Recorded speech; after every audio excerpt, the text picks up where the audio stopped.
Hello friends, আমি চলে আসলাম কিন্তু হঠাৎপাড়া গ্রামে নতুন একটা ভ্লগ ভিডিও নিয়ে। সবাই আমার ভিডিওটি দেখুন। মোবাইল সম্পর্কে জানাই।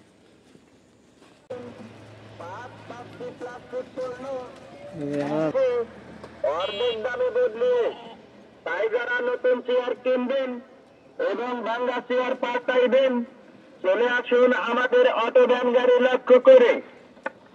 বিসমিল্লাহির রহমানির রহিম।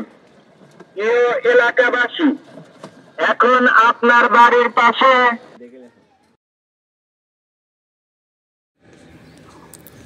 আসসালামু আলাইকুম। নতুন ভ্লগ ভিডিওতে আপনাদের সকলকে স্বাগতম। আমি আজকে চলে আসলাম হঠাৎপাড়া নামে একটা গ্রামে। এই গ্রামের সব কিছু আপনাদের মাঝে তুলে ধরবো এবং পুরো গ্রামটা আপনাদেরকে দেখাবো। সবাই আমার ভিডিওটি দেখতে থাকুন এবং আমার ভিডিওটি যদি ভালো লাগে তাহলে বেশি বেশি লাইক, কমেন্ট এবং শেয়ার করবেন।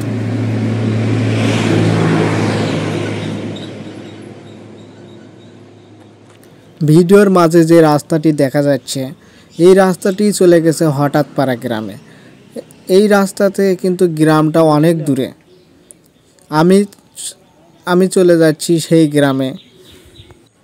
রাস্তার এক পাশে জমি দেখা যাচ্ছে, সেখানে কিন্তু আলু লাগাইছে।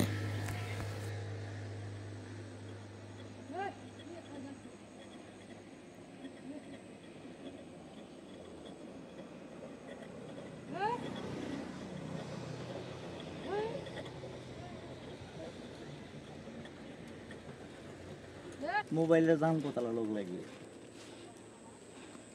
মোবাইল সম্পর্কে জানাই।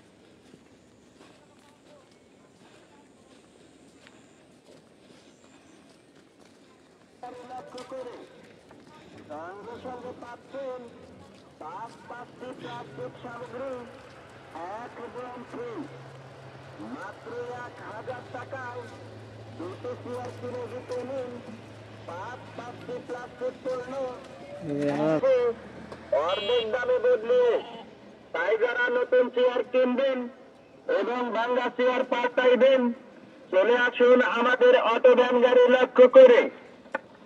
বিসমিল্লাহির রহমানির রহিম। প্রিয় এলাকাবাসী, এখন আপনার বাড়ির পাশে এই গ্রামের শুরুতেই রাস্তার সাইডে মসজিদ আছে। মসজিদের পরিবেশটা অনেক সুন্দর।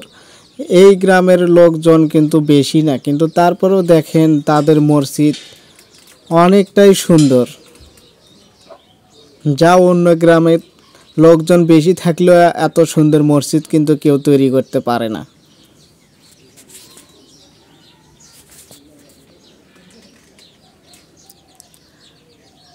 দেখেন কত সুন্দরভাবে ওযু করার জায়গা রাখছে।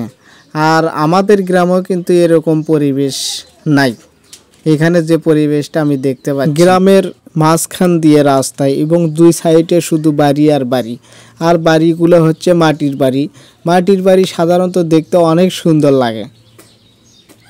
এসব কিছু কিছু দৃশ্য গ্রামের অনেকটাই মন কেড়ে নেয়। আমার এই গ্রামটা ঘুরতে অনেক ভালো লাগছে। গ্রামের সব কিছু আপনাদের মাঝে তুলে ধরবো। সবাই আমার ভিডিওটি দেখতেই থাকুন। আমরা যারা গ্রামে বসবাস করে থাকি তারা সকলেই কিন্তু গ্রামের পরিবেশ, বিভিন্ন রকম অনুষ্ঠান, সবার সাথে একখানে বসে গল্প, আড্ডা ইত্যাদি বিষয় নিয়ে আলোচনা করে থাকি। সকালবেলা হলেই পশু পাখির ডাক, ছোট বাচ্চাদের খেলাধুলার দৃশ্য, এইসব দৃশ্য দেখলেই মন ভরে যায়। ছোটোবেলার কথা মনে হলেই কত কথা মনে পড়ে যায়। ছোটোবেলায় আমরা কত রকম খেলাধুলা করেছি। আর আমরা আগে যে 90 দশকে ছেলেমেয়েরা খেলাধুলা করতাম, এখন কিন্তু ছেলেমেয়েরা সেরকম খেলাধুলা করে না। তারা এখন টিভি, মোবাইল নিয়ে ব্যস্ত থাকে। আর এই মোবাইল আসার কারণেই সব কিছু পরিবর্তন হয়েছে। এখন তো প্রতিটা বাড়িতেই টিভি, কারেন্ট। আমাদের যুগে গ্রামে কারেন্ট ছিল না। আমরা হেরিকেন ল্যাম্প দিয়ে পড়াশোনা করতাম। ভিডিওতে অনেক কথা বলতে বলতে আমরা প্রায় গ্রামের মাঝখানে চলে আসলাম। এই গ্রামের লোক সংখ্যা কিন্তু খুবই কম, কিন্তু তারপরেও দেখা যাচ্ছে রাস্তার দুই মোড়ে দুই সাইডে দুইটা দোকান। গ্রামের দোকান হিসেবেও কিন্তু দেখা যাচ্ছে দোকানে অনেক টাকার মাল, মনে হয় বেচা কিনে অনেকটাই ভালো হয়। এইখান থেকে বাজার অনেক দূরে, এই জন্যে সাধারণত তারা এই গ্রামের দোকান থেকেই বাজার করে থাকে। এই তোমার নাম কি? কি করছ এখানে? বাড়ি কোথায় তোমার? ওই পাশে দোকানে আছো? সাইকেল চালাও তো দেখি।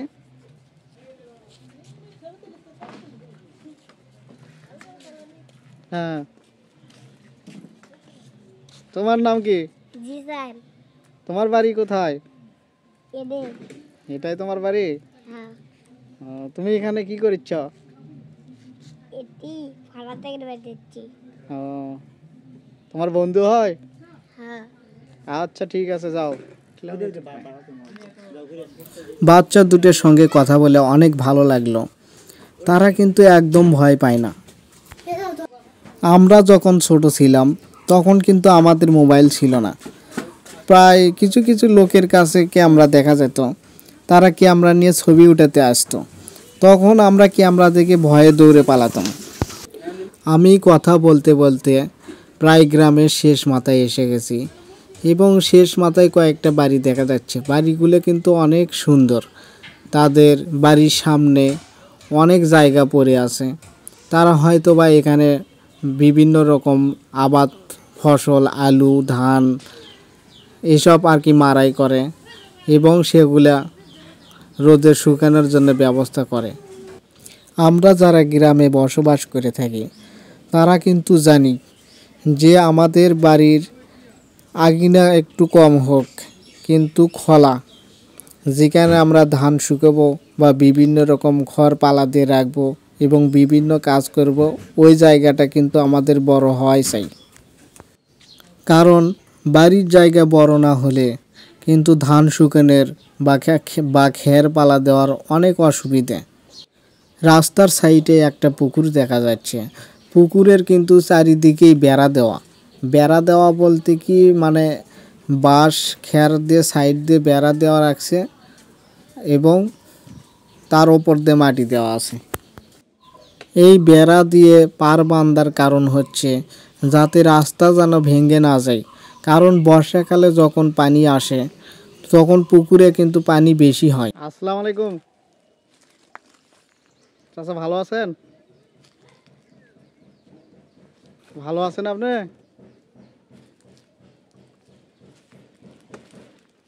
কথা শুনে পাচ্ছেন? হ্যাঁ,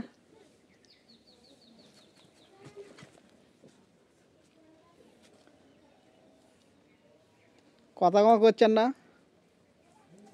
চাচা? কাক কছে আপনি কি করছি? কি করছেন? সেটা তো আমি বুঝিনি রে বাবা, আমি কাক বন খুঁজছেন আমি তো তা জানি যে আমার সালাম দিছি আপনি। ও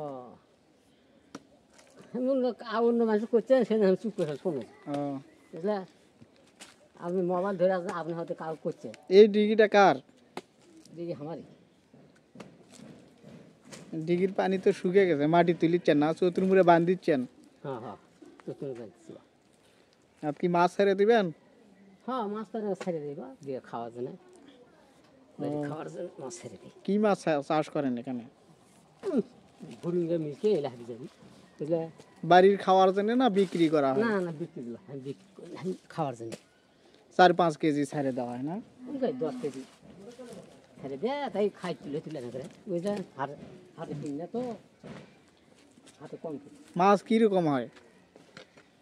খুব আর বেশি হয় না রে বাবু, তা দিয়ে এখন ভেতর তুলে যে এখন আনা যাই হোক হয় রে বাবা। মাছের খাবার দেন না? না, খাবার দিই না, আরে গরু বাড়ির পানি আছে। তো যখন বর্ষাকাল আসে পানি উছলে যায় না? না, ইয়ে করে দেওয়া আছে, পার করে দেওয়া আছে আমরা। পানি মানে রাস্তা পার হয়ে চলে যায়? হ্যাঁ, রাস্তা পার করে ইয়ে দেওয়া আছে, পাইপ দেওয়া আছে, বুঝলেন? এই যে পানি আছে দিকে বাড়ি। এটা কি আপনি খুললেন, মাটি তুললেন না লোকজন আসছিল? না না, লিজি মনে করে না, মানুষ নেই পুরো 2-3টা। পিছনে এনে তুলছি তো একলা কে তোলা দেখি এতগুলো মাটি অনেক সময় তো লাগতেছে। হ্যাঁ এগুলো কি ভাঙ্গে যায় যে চতুর্মুড়ে বেড়া দিছেন? হ্যাঁ হ্যাঁ ভেঙে না দেখে ভেঙে গেছে দেখে তো বেড়া দিই যান ভাঙ্গে না যায় না। সেই জন্য এখন চেনা ফেরা করছে সবাই কাছে ইনকে ভালো হবে ইনকে দিয়ে আমার বুঝলা ঠিকই আছে। এই জন্য না তো ওখানে পুল দেওয়া আছে তল দিয়ে পাইপ করে দেওয়া আছে তো তুলে করে ওইখানে আরেকদিন তুলে শেষ আজকে চেনাগুলো আসেন।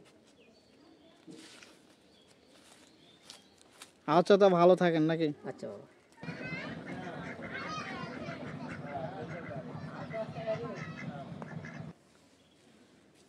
আসসালামু আলাইকুম। ওয়ালাইকুম আসসালাম। নানা কেমন আছেন? আলহামদুলিল্লাহ, আল্লাহ ভালো ঠিক ভাই। তুমি ভালো আছো? হ্যাঁ ভালো আছি। আচ্ছা, এই গ্রামের নামটা কি? এই গেম নাম আমরা হঠাৎ পাড়া রাখছি। হঠাৎ পাড়া? হ্যাঁ, আচ্ছা, হঠাৎ পাড়া কেন হলো? হঠাৎ পাড়া হলো আমরা মনে করেন যে আমাদের নিজস্ব বাইরে ঘর আসলে কম জায়গা তাহলে আমরা অনেক কিছু ভূমি হয়ে আসছিলাম। এখানে জায়গাটা আসলে খাস, হ্যাঁ এই খাস জমিগুলো আমাদের মধ্যে করা হয়েছিল তখন। তো এখন দেখ কিছু তখন আবার তো হয় নাই, গম টম এলে হাবি দেবে না খাওয়া হচ্ছিল। তারপরে আমরা সবাই মিলে করলাম যে এখানে এক রাতে আমরা বাইরে করেছি। যখন এই জায়গাটা খাস আছিল, হ্যাঁ, এখানে কোনো বাড়িঘর ছিল না? না না না, কোনো বাইরে তখন এগুলো সব জমি ছিল? জমি ছিল, মানে উঁচিয়ে জমি, সেই করে থাকা আর কিছু কিছু আবাদ হচ্ছিল। তখন কিভাবে বুঝলেন যে এটা খাস জমি ছিল নাকি? এখানে কাগজ পাতি আসলো তো, তখন ম্যাপে আসলো। এটা কি সরকার থেকে কোনো অনুমোদন দিছে না এমনি আর কি? এটা আমরা আসে বাইরে করলাম একটা, তারপর সেই 2003 সালে মোতালিব এমপি ছিল, ওনার মাধ্যমে আমরা বাড়ি ঘর করছি, কাজ ফাড়ি করে নিয়েছি। উনি আমাদের সহযোগিতা করে সরকার থেকে করে দিচ্ছে। এখন পর্যন্ত কোনো সমস্যা না, হচ্ছে না? এখন কোনো সমস্যা নেই। আলহামদুলিল্লাহ সরকারতে উনি আসে, সরকার আমি দিয়ে এসে মাপ দিয়ে যাই যা দখল করেছে সেই পর্যন্ত তার নামে স্বামী স্ত্রীর নামে এটা দলিল করে দিচ্ছে। এই গ্রামে কতগুলো লোকের বসবাস? ধরেন এখন মনে করেন দাম বেশি হয়েছে তো প্রায় 40 ঘরের মতন বসত হয়ে গেছে। আগেই 40 জন ছিল, কিন্তু নতুন করে এখন আর না, আগে কম আসলো, নতুন করে আরো লোক আসছে নাকি? এখন নতুন করে বাইরের লোক আসছে। যাক বাইরের লোক আমরা মিলে 40 ঘর, তাই না 40-20 ঘর মনে বসত হবে আর কি। তা আচ্ছা, হ্যাঁ বলেন। মাঝখান দিয়ে মনে করে 3 রিঙ্গের রাস্তা, 6 রিঙ্গের রাস্তা হয়েছে বের হওয়ার জন্য। এটা মানে লাইনে লাইনে 6 রিঙ্গের রাস্তা দেওয়া হয়েছে, সরকার থেকে দিয়ে গেছে, সব করে দিচ্ছে, আমার তো দলিল করে দিচ্ছে।